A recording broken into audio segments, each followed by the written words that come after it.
Welcome back for another video. My name is Navi and I recently bought this Kia EV6 and I'm going to make a video series about all the hidden features of this car. So let me show you one of the hidden features. So just when you come inside the car, you either have this different kind of feature wherein this layout changes with either for your climate control or for your entertainment or infotainment, right?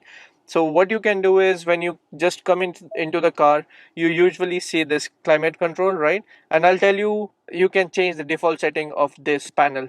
How you can do that is you can just long press the climate button.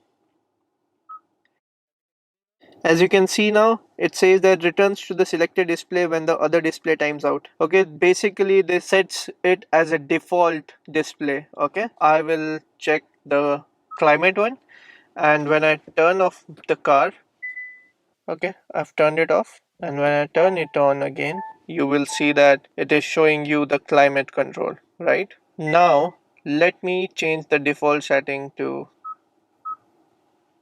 infotainment. Okay, in that case, when I turn off the car and when I turn it back on, you will see infotainment options here. So very quickly guys, this is how you can basically change how this cluster will show you the information, and you can set the default setting for this cluster to show you either the climate control or the infotainment controls. If you like this video, give it a thumbs up, subscribe to my channel. See you in the next one.